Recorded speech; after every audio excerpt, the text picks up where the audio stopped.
Pasabog ang upcoming PBA conference dahil sa mga NBA players na mga import. Tara kwentuhan! Mukhang magiging kaabang-abang ang next conference ng PBA dahil sa mga bigating mga imports na reportedly kukunin ng mga teams dahil sa pag-alis ng height limit. So far, heto ang mga rumored imports na nireport na ng mga sikat na news outlet. Number 1, si Dwight Howard, mga idol. Matagal nang gusto ni Howard maglaro sa PBA noon pero di natutuloy dahil sa height limit. Pero ngayong wala ng limit, inulat ng Spin.ph na si Howard ang target kunin na import ng guest team na Macau Black Bears, mga idol. May pera ang Macau para kumuha ng isang NBA legend gaya ni Howard.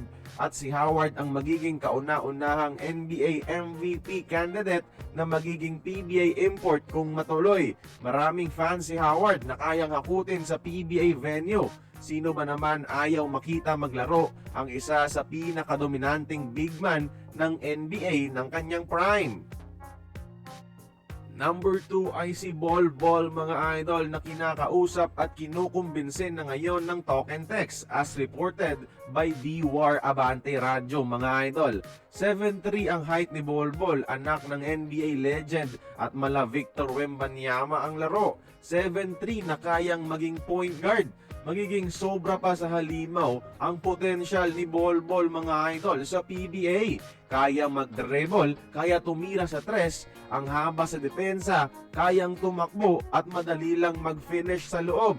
Ayon pa kay TNT team manager Jojo Lastimosa ay wala pang final pero they are doing their best to convince the former NBA player. Free agent pa rin ngayon sa NBA at kung meron mang kayang magbayad sa kanya ay syempre si Boss MVP yan ng Talk and Text. Ito talaga ang gusto kong matuloy mangyari, mga idol. Actually, marami pang mga rumored imports ngayon pero silang dalawa lang talaga ang mga NBA talents na kayang umiscore ng higit 50 sa ating liga. May mga confirmed imports na rin ang mga teams pero they are not as high caliber as Bol Bol and Howard.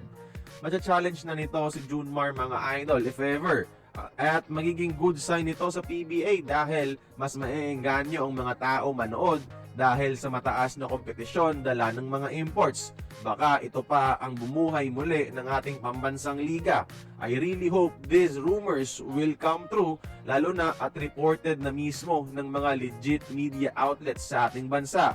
Kaya kayong mga idol, if matuloy silang dalawa, manonood na ba kayo ng PBA? Join the conversation, magkomento lamang sa ibaba.